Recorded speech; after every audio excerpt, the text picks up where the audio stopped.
Hello, everybody. Welcome. Welcome, welcome. We're going to take about 3 to 4 minutes to allow everyone to get signed on. Welcome. We're truly excited to get started today.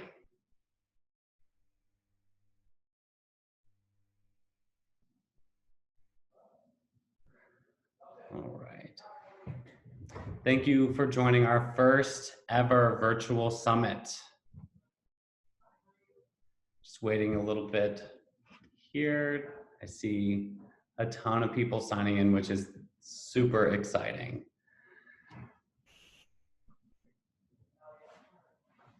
Hi, everybody. Welcome, welcome, welcome. I see the count just keep going up and up and up. This is super exciting. We're so excited to get started today.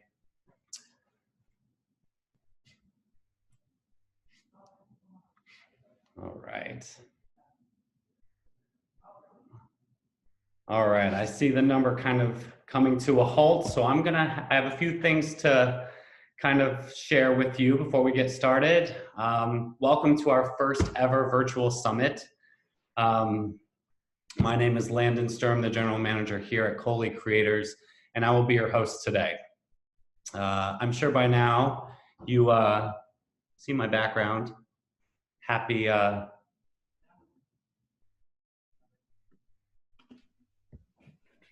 Earth Day. Hey Landon, happy Earth Day. I don't know whose link you got, but it's the incorrect one. I apologize.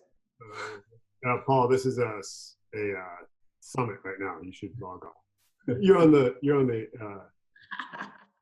presenter link. Oh, how do I get on the other link? Slack Mac. Thank you. Landon, are we on? Sorry about that. It wouldn't be a summit without a virtual summit without any little hiccups. You know, this is a new world for all of us, so we're all starting to get familiar with what virtual meetings are all about. I'm sure you all can understand. The count keeps going up, so this is great anyways.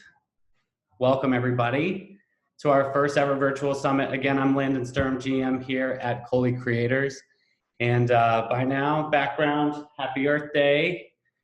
We chose Earth Day to host the summit as a way of recognizing the world and in which we live, and remind ourselves that the Earth is resilient and will continue to be here for us just as strong as it was before we arrived. So hang in there.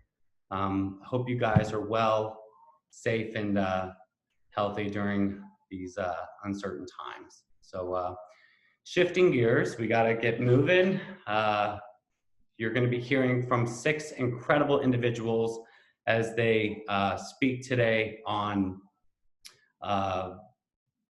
the corporate practice, balancing brand storytelling, and content decisions. So we are pressed for time. You can ask questions in the Q&A tab. All your questions will be stored. I will gather all the questions, and we will be sending out answers with a link to the recording afterward. So first up, I want to bring up my first slide here, and let's get this ball rolling. Thank you guys again for your patience and your support. All right, first screen. Here we go. Share your key takeaways. Remember to hashtag Cohley. Our first speaker today is our very own Melissa Brown, Director of Customer Success. She will be speaking on broadening the idea of what on-brand means and using data as your compass. Let's bring her on.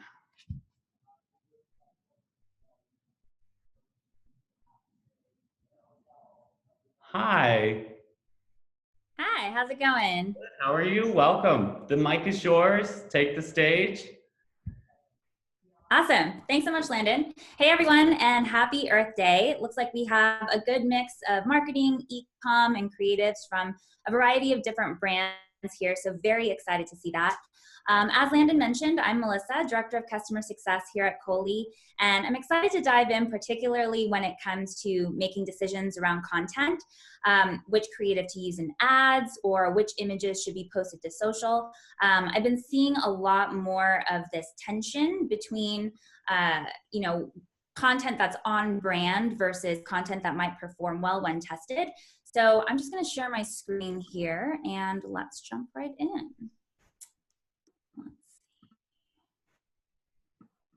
Share this, and here we go. All right, can you guys see my screen okay? Good. Awesome. So back then, the average person would see maybe 500 ads a day. Television, billboards, magazines, that's really where these ads were living. Oops, sorry about that.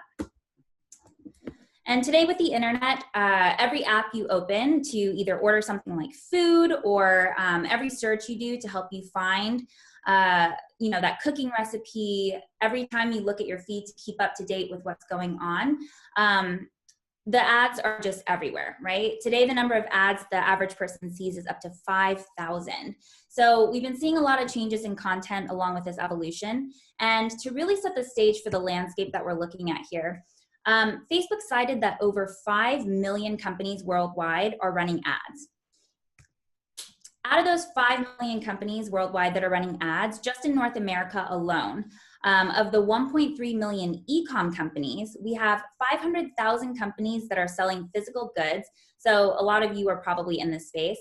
And going back to ads, we have 90% of B2C brands that are running Facebook ads as a regular part of their paid strategy.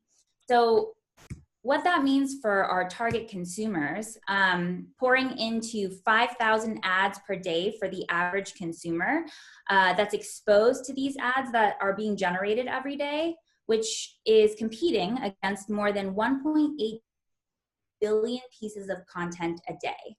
And this is what's being shared every single day on the World Wide Web. So that's a lot of noise to cut through as a brand, and you're competing against not only other ads, but also a bunch of this organic content that your target consumer is viewing. And it's harder than ever these days, especially with all the algorithms that are built into major ad platforms like Facebook that favor relevance. Your target consumer is seeing so many ads that they've learned to recognize and ignore these ads. And of course, people hate being sold to. So to further hit this point home, according to Search Engine Land, 70 to 80% of users ignore sponsored search results. So the question becomes, well, how do you connect with your target consumer? How do you find that sweet spot between testing different types of content while maintaining the integrity of your brand? Because at the end of the day, when you're looking at the pictures or when you're looking at the purchases, it's really the numbers that matter, and the number of purchases that you get aren't gonna lie, right? So authentic content in relevance is really key. We hear this all the time, but the most authentic and relevant content is really an image or a video of someone who's actually using your product versus a standard image like what you see here on the screen, right? And we all refer to that as user-generated content, or UGC. So UGC is being created whether you know about it or not. Everyone who posts a photo of themselves wearing your shirt or holding your backpack, it's really unintentional promotion for you, but it's still showing off your brand. So the decision that you have to make here is, do you want to rely solely on what your customers are posting and how your products look in those images with zero creative direction and zero rules? Or do you want to have some control over what your target customer is seeing and how your products are being presented?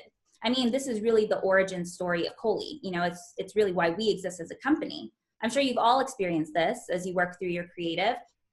There's tons of content that your customers are posting and creating, but the majority of the UGC you see out there is just really unusable. You know, whether it's not good lighting, the product isn't in focus, etc.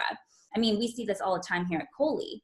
So with controlled UGC, you have the ability to tell your brands you have the ability to tell your brand's story and keep your brand's identity at the core of all of the content that's going out there, while creating the multiple expressions of your brand that are more personalized to each specific demographic. So in 2016, Facebook reported that user-generated content featuring a brand drove 6.9 times higher engagement than brand-generated content just out there. So UGC is really your superpower to connecting with your target consumer. Now, I know this creates a lot of resistance, especially for brands who don't want to deviate too far from what's considered on brand. I mean, I get it. You know, traditionally, we trust businesses that look really professional and polished. So it seems a little counterintuitive to put out something that's not that, right? But the way people are buying these days has changed, and consumer reports are sharing data that points to the authentic content and the relatable content being a huge driver, even if it's not the most polished. So just to really support that point, 90% of consumers say UGC influences their purchasing decisions. 81% are willing to pay even more for the same products if they are paired with UGC, if they see the product with UGC. And what this means is, instead of what you see here, people are more likely to purchase after seeing something like this. And instead of something like this, people are more likely to purchase after seeing something like this. And this proof is in the data. I mean, the UGC content that Tentacle created through Cohley saw a 3.3 times improvement in ROAS. And you don't even have to use Cohley. You know, there are many other ways to get controlled UGC, but we're just my favorite. So while UGC may not be the content that you put on your product packaging or the hero image on your website, adding it across all of your channels will increase performance across the board. And when it comes to sourcing UGC content, you can either choose to rely on the UGC that's out there and being created by your customers, or you can choose to influence the UGC and maintain a certain level of control over what those 90% of consumers are seeing that's influencing their decisions. Knowing the impact of user-generated content on purchasing decisions, it's really important to introduce it at the way beginning of your purchasing funnel and to include it in every step of your customer journey. So this will make your brand's content more relevant to discover and engage with, and B, it'll create a cohesive experience and support your brand's storytelling. So as you start putting more content out there, it needs to be personalized for each target demo that you're targeting, and it needs to be relevant for the specific channels. So you're looking at all the channels here. Everything needs to be personalized for the person and the channel. If you want someone to connect with your content and really engage with it, it has to be personalized to them. You know, their lifestyle, their values, their interests, their likes. Otherwise, amidst the 1.8 billion other pieces of content that's being shared out there, it's going to get glazed over. Now, oftentimes, this is where we'll start to see some hesitation because maybe you saw a post that got great engagement out there somewhere because it was personalized and relevant for the person who posted it, but the look didn't quite align with your brand identity. Like, it's not something you want to put on your product packaging or on your website. Whether that's colors, tones, whatever it is. A great way that you can leverage this idea of sharing your brand story through the voice of your customer is through influencers. So one way to do this without having to post on your native channels is by promoting UGC posted by other people and boosting, I'm seeing some chats here, let's see. Can you please share your screen again? Are we good to see? Can everyone see okay? I can see you. Okay, cool. All right. A great way to leverage this is by using influencers. Otherwise, you have to post your native channels and, lost track of my thought. Oh, one really great way to utilize this influencer marketing is through Lumanu. So a company like Lumanu, and Chris from Lumanu, our co-sponsor for this panel, is actually going to be speaking on this here in a bit. At the end of the day, embracing your customer story is your brand story because your customer is representative of the people using your product. You may even find that it's a helpful tool for informing decisions around your brand identity. And the more relevant your ad content is to your audience, the lower your cost is actually going to be. So now you have all this content and you need to push it out to all of these channels. And I get that it can be overwhelming, but an important question to really ask is, how are you choosing which content to use? Most brands will rely on gut feel or see what competitors are doing and mimic the big players. But think about it. You can survey 10 different people and ask them from 10 different photos which one they prefer, and you'll probably get 10 different answers, right? Everyone looks at the world through their own lens, and you really have to cut through your own subconscious biases to see what's working and what's not. Just because it worked in the past doesn't mean that it's going to again. And so, you know, with things changing quickly, with everything, the entire landscape and our environment's changing, all the trends, you have to think about how quickly things, you know, go viral, information spreads. You have to constantly put out new content and test different variations with your various target demos to keep up and stay relevant. Take Warby Parker, for example. We mass produce content for them in all different varieties. They take it all, sit down with their in-house team and choose 50% maybe. That's actually within the brand to post on their native channels. They test that through different channels, try different interpretations, and end up seeing a really great return on that because they have so much content that they're testing.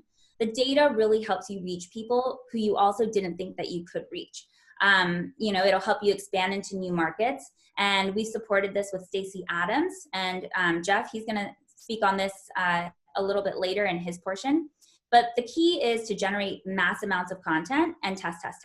Because not all of it will be great. I mean, think about the last time you made cookies with a cookie cutter. You know, you had all this excess dough, but in order to get those perfectly shaped cookies, you really had to have the excess dough. You're gonna need that excess in order to get that perfect shape. So really it boils down to this. UGC beats out stock photography every single time. I mean, it's cheaper, it's more trustworthy, and it creates an authentic brand image that really connects with your target customer. So the key to success is running as many tests as possible and keeping the winners, and then running more tests and iterating as you go along. So you can see in this graphic, you know, you generate mass amounts of content, you activate it across all your channels, you measure it, you test it, and then you use that to inform future decisions, iterate on it, and continue this cycle. As David Ogilvy said, never stop testing and your advertising will never stop improving. So by testing, you'll gain insights into what kind of content your target customer really responds to, which could then inform future business decisions. And you can use this data as your compass with your ideal customer as your north. As a result, you'll sway a little, you know, as you test different types of content with different audiences, but this result will end in expanded market share and ultimately that healthier balance between brand and data-driven decisions. All good, Landon. All good. Thank you, Melissa. Thank you. Thank you. I absolutely love watching her speak. She's just very inspirational. I hope you guys enjoyed her wise words. Next up, we have Chris Ranieri from Lumanu. And, you know, Lumanu is one of our primary sponsors today. We thank them so much for helping us put this together. And we're bringing on Chris. Hi there. Hello. Welcome. Hi, Chris. Hello, Landon. Hello, everybody. Good. Hey, you're all set, man. Take the mic, and we look forward to hearing.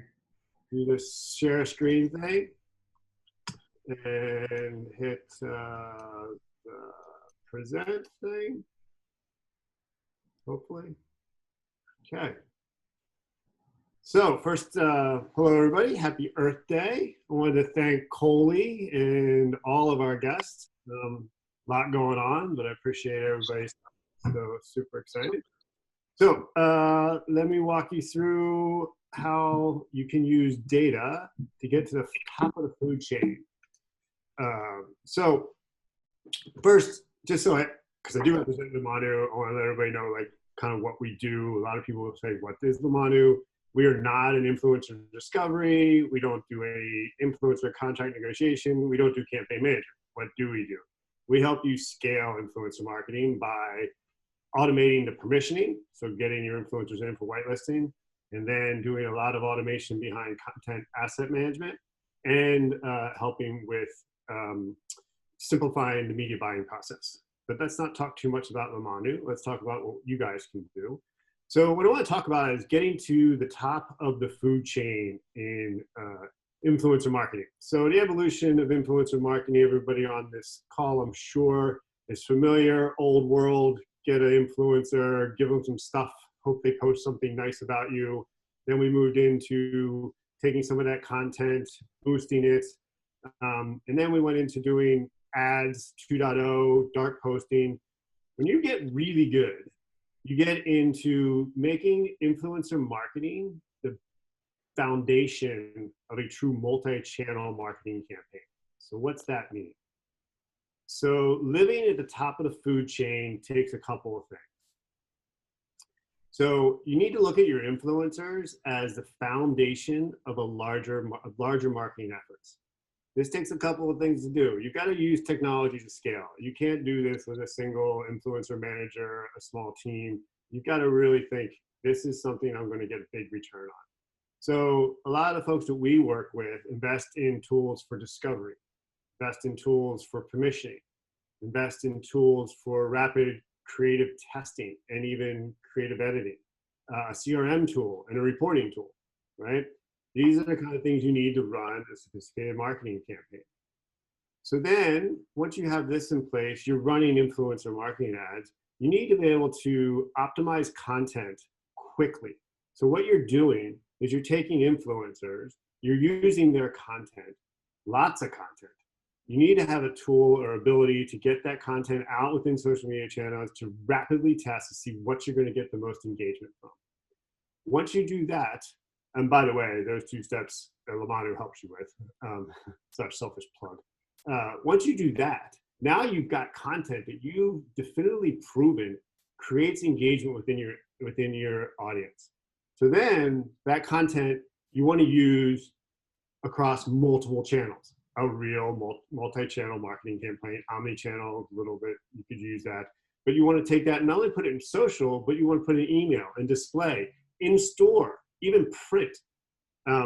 That's when you know you're at the sophisticated, you're at the top of the food chain, you're maximizing the influencer opportunity. Don't believe me. So I'm going to run you through an example that one of our clients, Velasas, and they do these a lot. So their success metric is, by the way, not engagement, it's actually sales. And so they're doing conversion metrics. They have different tools. They actually use Kantar and other things. But this campaign I'm going to show you, they hired 15 influencers. They had 65 pieces of content that they did organic post and dark post with. They rapidly tested all of those 65 pieces and came up with 3 winners.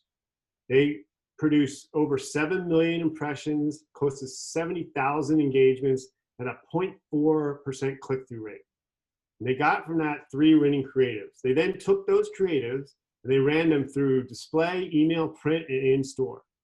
The results, it's 7x ROAS. So they were able, and that's by sales, this is the kind of thing. So they were running, these are the ads, these are the actual posts. This is within display, this is the email, this is actually even print. So I know we had a short period of time. I wanted to tease you, but in conclusion, right, living at the top of the food chain within the influencer marketing space requires some investment and dedication for technology. You have to be on top of your game and be able to rapidly test creative to get to your top pieces of creative. And then you have to have the skill to put that all together into a multi-channel campaign. It leverages that creative across multiple campaigns so that you have a consistent brand message out there, creating impressions at your target audience at what we know is sometimes 45 before they actually make a decision. And Landon, that I think got us back up on schedule, yes? That was my 9 minutes. You're on mute, Landon. That. Yes, thank you so much for that, really, Chris. I appreciate you and taking the time. And again, thank you guys for being a primary sponsor in this summit today. Appreciate your time, Landon. Thank you. See you next time, buddy. Cheers. Bye. All right. Next up, we're going to bring up Jeff Douglas. Jeff Douglas is, let's take a look here, share screen. Jeff Douglas from Waco Group, Director of Marketing. And he will be right up here in just a second.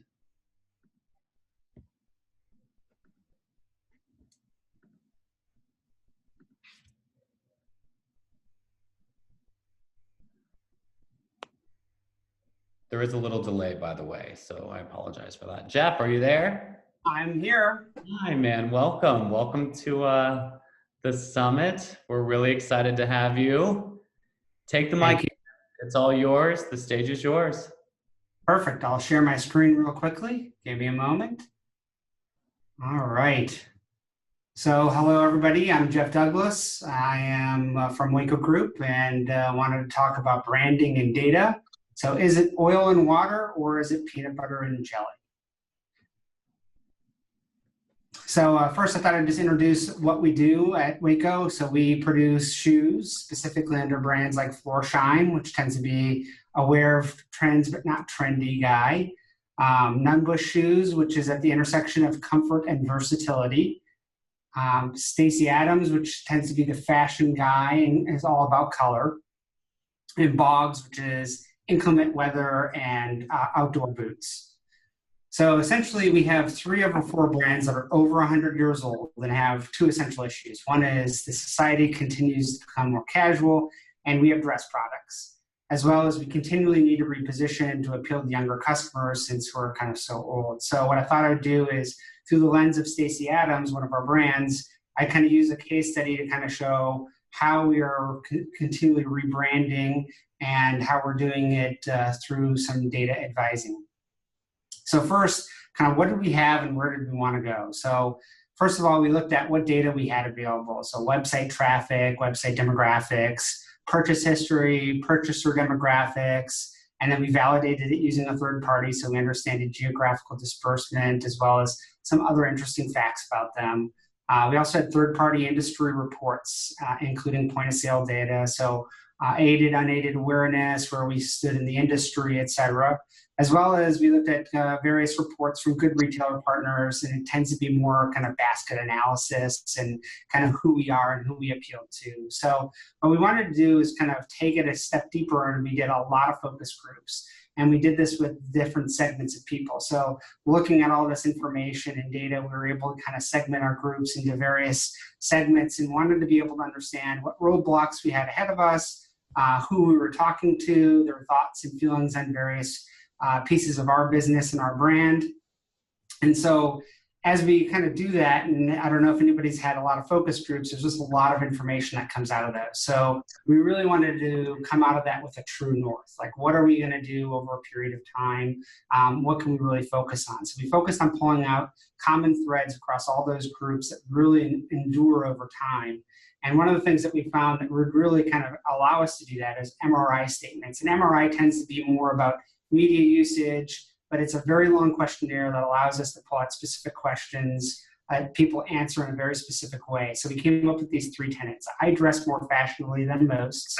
I want to be considered fashionable, and then falls within the fashionable on a budget segment. So that definitely defined all those groups for Stacy Adams. So fashion is a very visual industry. So we wanted to make sure that we were able to tell our repositioning story, weave kind of the old and new together. So not alienating anybody, but being able to move down the road. But how can you really do repositioning in an authentic way? What is believable? How far and how fast do you really want to go with some of this stuff? And so some of this data was able to help us, but we really kind of started rallying around this idea of people believe people before they believe companies. And that was really at the advent of influencers and native advertising. And so we wanted to approach tastemakers And so we did so through kind of media and doing through GQ and Esquire and Complex and various publishers. And we came up with this idea of having kind of more advertorial content. So they found the influencers, they found advertising, photo shoots, and all that stuff. And then we also wanted to be able to kind of find somebody who had a known quotient. So people who kind of we could talk about and people would understand who they are. And we approached that through some various determinants of success. So we're still a wholesale company, so we're still selling to Macy's and DSW and all the kind of retail outlets. But we wanted to be able to look at what is the composition of these products being sold in and sold through of new versus old. What was the engagement of this influencer content when we were able to provide it to wholesale people? What on our e-commerce, what does the traffic source looks like? How did it shift? What did the demographical information look like, kind of old versus new? And what's the composition of products being viewed and purchased? And then, of course, social media, of the composition of followers. What do the demographics look like? The engagement, so what do they like and share? Kind of how did that differ from the rest of our content? We're really trying to look for various determinants of success to be able to understand how to measure what was going on and how to proceed. So with that, we really were trying to figure out how things happened and how to proceed, and became a very virtuous cycle. And I think one of the things that's kind of really interesting over time has been kind of how that took place. So previously through agencies and through various media contracts. And I think what's changed for us a lot recently has been our ability to access influencers. So what had to be through a lot of intermediaries has really been streamlined considerably in the last several years. The ability to test. So our ability to look at some of those determinants and understand what people liked and disliked, and immediately start throwing out more and more content around a specific zone or specific finding, or if we had hypotheses, we'd be able to quickly test those and get those out there. I'd also say what's changed is our ability to be more nimble. So we moved a lot of agency functions that previously are out of house, in-house. So we have a lot more people in the creative development and art direction area to be able to advise how to develop creative and what influencers are being able to look at and create on their side. There's more people in our analytics area than ever before. So they're looking at every little shred of evidence that be able to point us in the right direction and be able to iterate. So also we have more internal development of technology, which I really think is important for us to be able to deliver these various vehicles and being able to understand how to have them work for us and not have to spend an enormous sum of money. So I would definitely say that it's peanut butter and jelly instead of oil and water. I would say it's a very virtuous cycle in terms of how we brand and being able to create our imagery, our look and feel, our ability to kind of change that over time is definitely determined on what people are doing, how that traffic is coming through, and being able to kind of adjust that with every little kind of bit of our campaigns. So with that, I want to thank everybody for the time of presenting today. I appreciate it. No, thank you, Jeffrey. Well done. We really, again, thank you for being here with us today. We'll see you next time. See ya.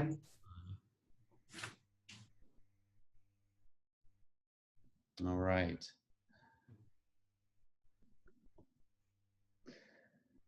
All right, you guys, let's take a look. Next, we have Nicola Ryan, Head of Acquisition, nuts.com. And we look forward to seeing what he has to say here in just a moment.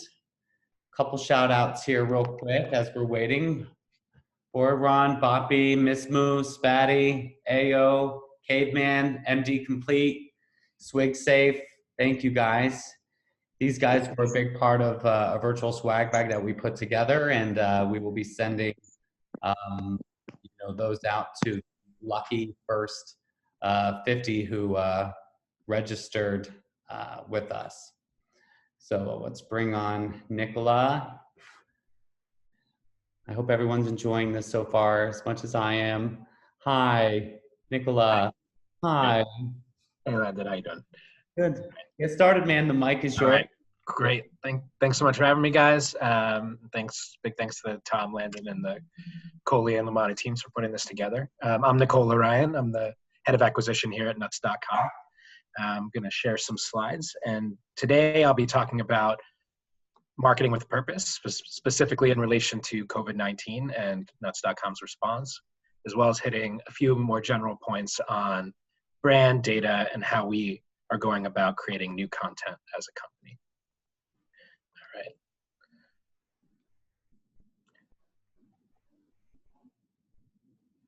All right, so first we're going to go into COVID-19. And, when we find ourselves in time of crisis, where we as a company lean on our missions, our values, and, our vision as a whole. So, when all this when it became evident that we had a crisis on our hands, we looked first to our mission. What's our mission? To be the world's premier purveyor of the finest nuts, dried fruit, and specialty foods. From there, we say, what are our values as we accomplish that mission? The important ones for this were, I am because we are, we act with courage, and we do the right thing always. We have a customer forward approach, and we wanted to make sure that as we responded to the crisis, we kept the customer first, and the fact that our mission as a company is to feed people with high quality food. So as we look to respond, we wanted to do a few different things. First, we wanted to tell our customers, hey, look, you can continue to rely on us to provide you with food, because we know that as the crisis scaled, food security was going to become an issue for a lot of people.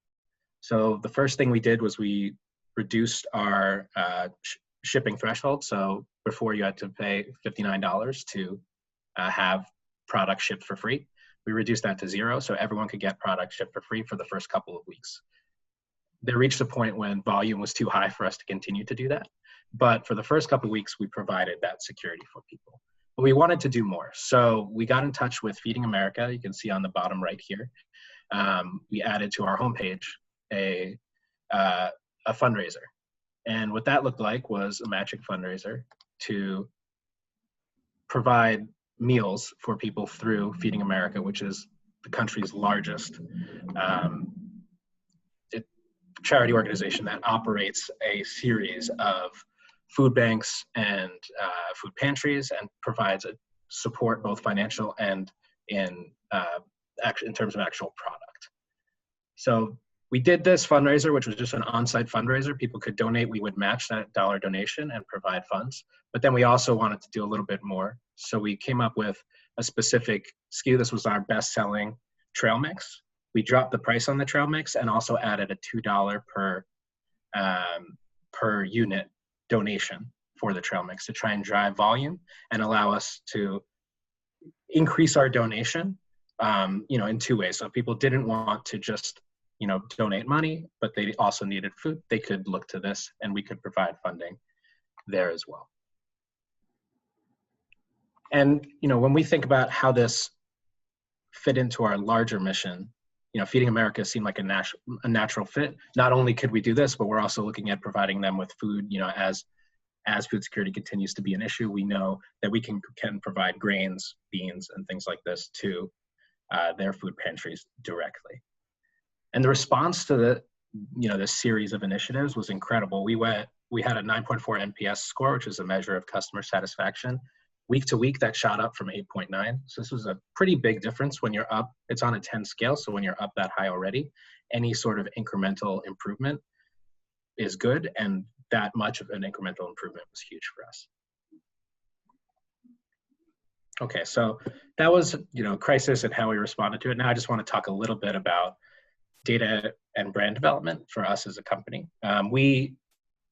The story of nuts.com is we're a 90-year-old family-owned business, third generation. The CEO is the grandson of the gentleman who started a nut company in Newark, New Jersey. We brought it online 20 years ago, and over the past 20 years, we've quickly grown this company to be pretty large. But what that means is we had a lot of brand messaging already built in. So right now, what we're trying to find ourselves is how do we refine that brand messaging and tailor it to different groups and different channels as we as we continue to expand and as digital marketing becomes a more complex landscape. So last year we had a lot of products that were, or a lot of content that was product focused, but required recipes. So you look at this picture, you see lots of strawberries, you see brownies. You can make these things with products from our website, but a lot of it was just little components that were ours, and we wanted to kind of focus more on what we actually provide. So this year we switched to more lifestyle shots with even if there are recipe based content, so the brownies are still here, right? You can buy flour from our website, you don't buy the brownies direct.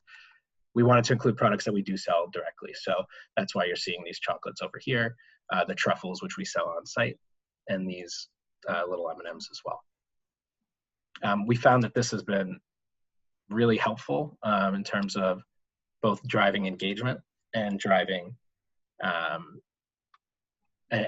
spend. So year over year, just from like simple small changes to the way we shot our photography, we saw 200% increase in sales. And what that meant for us was we can continue to push into more channels. We can afford to create all sorts of new content and look at new ways of generating content, including user generated content. We're looking at Cohley as a partner for that. And as we continue to produce this new content, all we're looking at to find the right creative product, channel, and market fit. We're looking at click-through rates, conversion rates, A/B testing. But for us, the key has been, how can we tailor creative to each specific channel, so that, we know that what works on Facebook doesn't necessarily work on Pinterest. We know the rules are different. But besides that, we really want to just focus on finding that right fit in that 4-part matrix of creative, product, channel, and market. And, pushing into Instagram, we're a pretty old company. Part of that means, we had some resistance to moving into phone-based advertising. We've pushed into that pretty hard the last couple of months, and we're excited to, continue to do that. All right, I think for me, that's it. Thanks so much for having me, guys. And I look forward to hearing the rest of the presenters.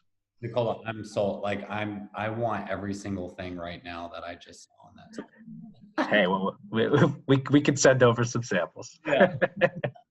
Hey, man, thank you so much. I really enjoyed what you had to say, and I know everybody here did as well. So thanks again for joining us today. And Thanks. We'll see you next time. All right, see you guys next time. Take care.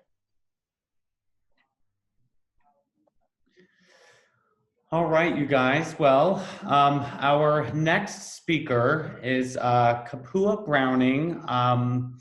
I know Kapua had some technical difficulties, but she is in the attendee panelist portion, so I'm going to see if I can bring her in here. It does give me the accessibility to allow her to chat, so hopefully she's ready for us. She's going to talk about sustainability, content, and personalization. So bear with me. Let me take a look and see if I can get her up here for us so we can give her a chance to chat. Kapua, are you with us? I'm here. Hi, we did it. Let's see, wait, my camera, why is my not working? Hold on one second. We can get your camera up. If not, I'm just so happy that we can hear your voice and hear what you have to say, because that's yes, but I will. So what's going on is my computer's in usage, but I'm on my phone. That's why. But my computer will be free for the panel, so that's the only problem. I'm trying to figure out how to get the camera up from my phone. 1 second. No worries. Thank you guys for bearing with me.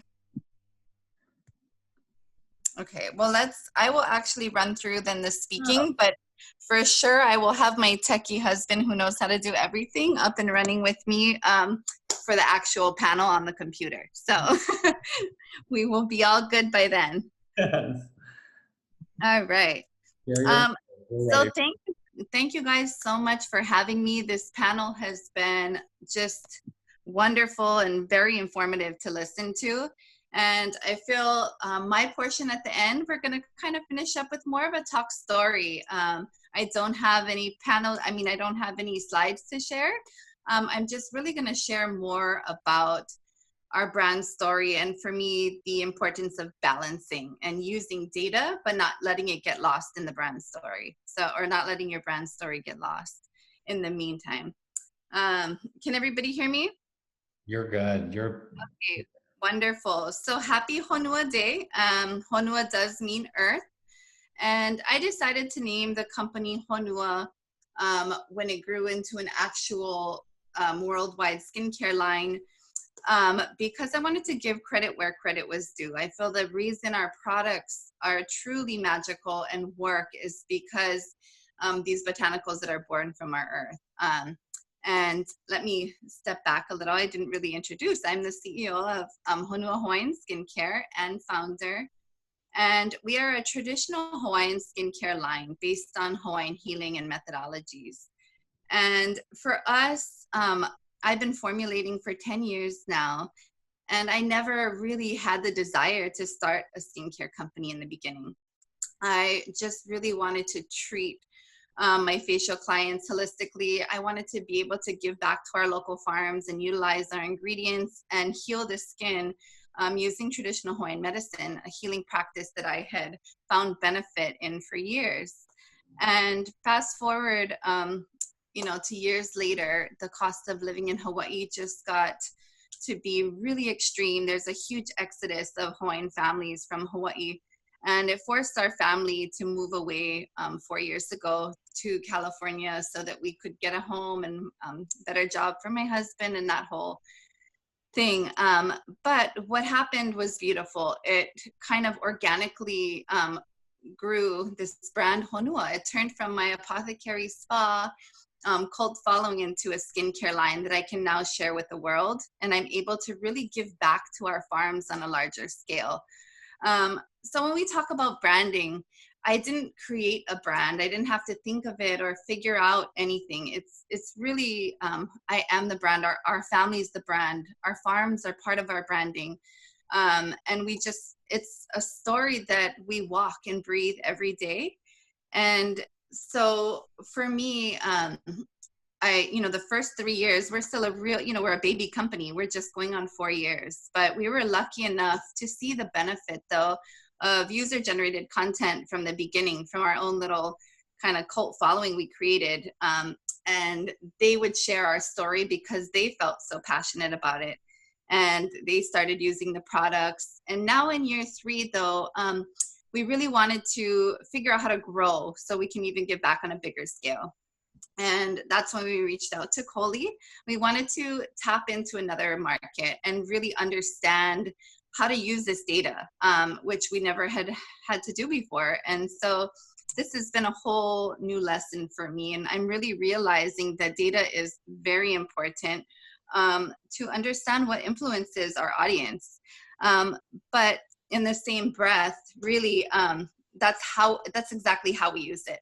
We use it to better understand the audience, but we don't let the data tell the story for us. And there's certain places where I realized that I'm okay with being a little off brand. And it would be more like in Facebook marketing, when we realize when our company that creates our ads for us say, this kind of ad's really performing well. And I've had to really give in a little bit and be okay with tweaking the authenticity a little bit for those ads. But for places like our website, my Instagram and social media, that really I feel are representations of our company and brand, that's where I'm not willing to lose any brand authenticity. I really don't want data to have to come in the way of me telling my authentic story. And I think those were some of the questions that Tom really wanted me to cover. So If there's any other questions, I would welcome questions, but that was my biggest message, is really that I feel data is very important, but also not to let it, control your brand story and have that get lost in the meantime. Love that. Thank you so much, Kapua. I'm so happy we pulled this off. Yeah, me too. And I'm sorry you can't see me. But I promise I will have our camera running and I will elaborate on the story. But yeah, I'm just excited to be a part of this and tie it all together with Earth Day and to hear everything you guys all have to offer. It's been amazing and a learning experience for me. So. Love it. And all of us, really, all of us. So you were perfect. Really, thank you again for being here with us today. Wonderful. And I'll see you guys in a little bit. All right. Take care. Okay. Aloha. All right, you guys. I'm going to do a few shout outs to some more of our partners before we get to our last and final speaker. Bambooey, Cheers, Paul and Joe, Tentacle, Beachly, Chili, Peach Skin Sheets, 4505 Meats, Kate's Real Food, Peacock Alley, Zelly Organic. Again, you guys, thank you. We couldn't have done this without you. And the virtual swag bag is amazing. I'm a little jealous of who registered like the first lucky 50. I'm a little jealous because those bags are pretty epic. So let's move into our final and last speaker of the day. Thank you guys so much for bearing with us. And let's take a look. And share screen. Here we go. I was trying to pull up the some visual aid for Kapua there, so bear with me. I apologize. Melanie Wiggins is our final speaker of the day, and she's with the Farmer's Dog. And let's bring her on. Here she comes. Hi. Hi. Hey, how's it going? Good. How are you? Can you see me and hear me? I can see you. You're loud and clear. Can you see me? Can you hear me okay? Yeah. Right. I'm gonna bring up your slide. Are you ready to go? Awesome. Yeah, I'm so ready. All right. Cool. Awesome. Well, hi everyone. I'm Melanie Wiggins, and I'm an acquisition manager at a company called Farmer's Dog. I'm excited to be virtually here today, thanks to Cohley and the Manu for putting on a great summit. Next slide. So a little bit about me. I grew up in the DC area in a town called Arlington. I'm currently riding out the pandemic in my Brooklyn apartment.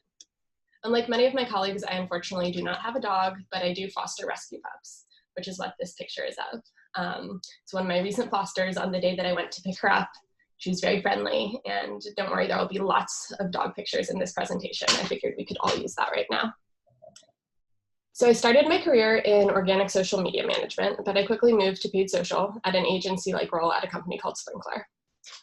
I'm now an acquisition manager at the Farmer's Dog, like I said, and I've been with the company for about 1.5 years. Over that period of time, I've worked on paid social, influencers, direct mail, and advertising. On TV advertising. All of those are advertising, but TV advertising. For those of you who don't know, the Farmer's Dog is direct to consumer. It's a company that delivers fresh pet food to your door. Our mission is to turn unconditional dog love into uncomplicated dog care. And we believe that that starts with fresh food. Our food is a subscription product with portions personalized to each dog's needs. So the question we're all here today to ask, how do we balance data and brand? Do they work against each other? It's easy to think of data and your company's brand like this as two completely separate entities. But at the Farmer's Dog, we tend to think of things more like this. We go to the next slide. Awesome. Cool. Brand and data don't work against each other. They have the same goal of building an incredible company. But data isn't just numbers in a spreadsheet. It's how our customers are actually communicating with us. So it's really important to not separate data from the people who are actually creating the data. We treat each data point as a pulse on the trust that we're building with our customers. And we're constantly incorporating that data into our branding decisions. If there's a part of the data and brand that seem juxtaposed, normally we can align them with creative problem solving and finding innovative ways to respond to what the data, or really our customers, are telling us. Either that, or it could be a sign that maybe part of the brand might not fit with the product or our customer as well as we wish that it would. Next slide. A great example of this is when we started promoting influencer content.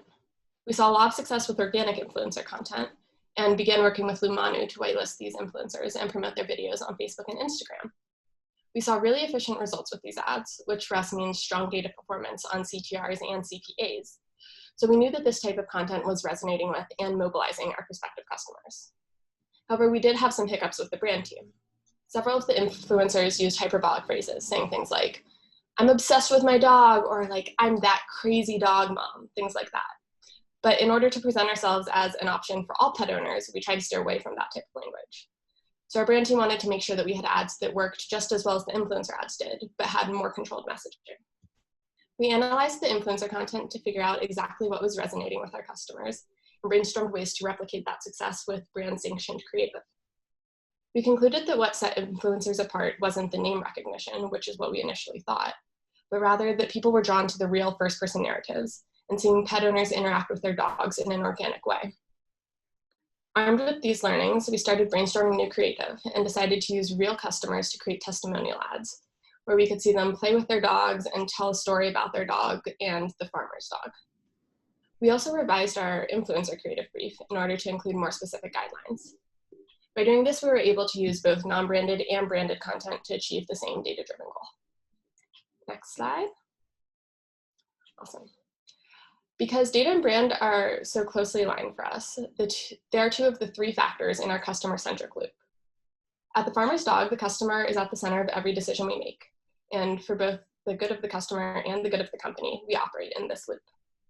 Our brand decisions are informed by our customer and prospective customer data. And then our prospective customers respond to a strong brand by buying the product.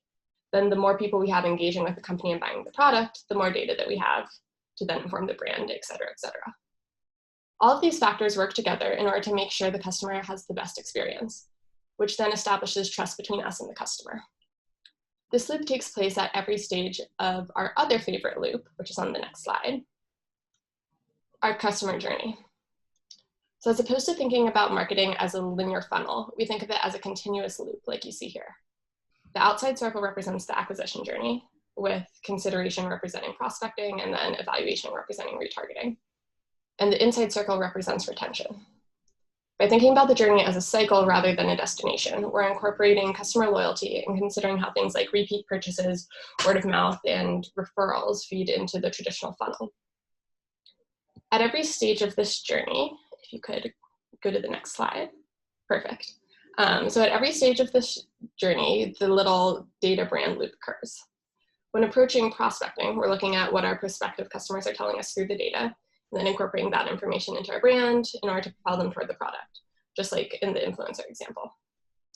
So yeah, if you keep clicking until all of the little icons come out, awesome. Yeah, this is the last one, cool.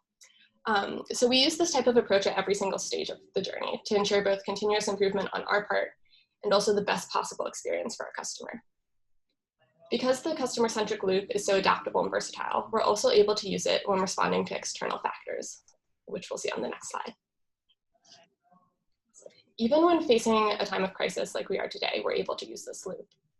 Like every problem at the farmer's dog, we're approaching the COVID-19 crisis with a customer-centric point of view, empathizing with our customers' concerns, and mobilizing all arms of the loop in order to give them the best experience possible, even in a tough time. In this case, we're working to achieve three main goals: anticipate problems, establish authority, and emphasize the product benefits.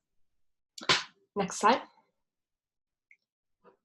After seeing many questions about caring for your pets during quarantine, our content team started an ongoing series addressing our customers' top concerns, including things like, can my dog get coronavirus? Can my cat get coronavirus? And how can I make sure my animals are getting enough exercise? This organic content establishes our authority on the topic of pet care, and it also builds trust with our customers because it positions us not only as a company that understands our customers' concerns, but also has a solution to them. And don't worry, your pets cannot get coronavirus. Next slide. As social distancing and self-quarantining began, qualitative data showed that some of our customers were asking if they could send additional food to their homes in order to stock up in case of emergency. We anticipated that this number would only grow. Therefore, we prioritized a digital product feature that made managing your at-home stock much easier.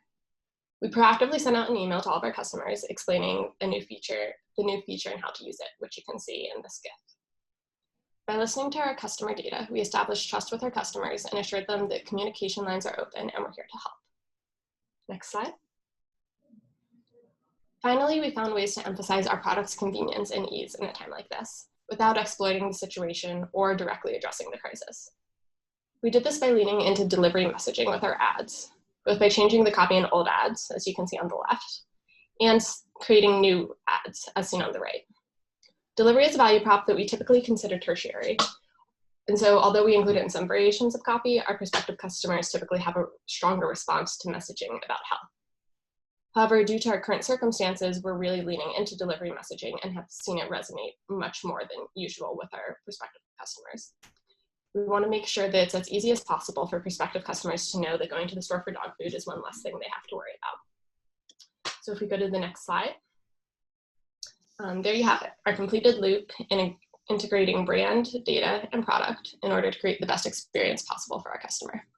And now if we go to the next slide, I will leave you with one final loop, the loop of chasing your tail. Awesome, thanks so much. That's excellent, thank you so much. Really, we're really happy that you could join us today, and what beautiful information. Now I want to go get a puppy. Yeah, good, you should. I mean, it's the best cure for, self-quarantine. Well, thank you. Really, thank you, Melanie. And, take care of yourself. And, we appreciate you coming out. Thanks. Yeah. Happy Earth Day. You too. Thank you. Well, you guys, that's a wrap. And, thank you. It went over just by a couple minutes. I appreciate you all joining us today. And just a couple final shares here after chasing your tail. Thank you to all of our partners. Again, we couldn't have made this happen without you. The first 50 people who registered for the event will be getting a really awesome swag bag that was put together by these beautiful partners here that you see on the screen. And a special thank you from Cohley. And again, we hope that you guys are hanging in there, and we're here for you. Really, if you need anything, you can find our contact information, LinkedIn, anywhere. We're here for you. Take care, and we will see you next time. Bye now.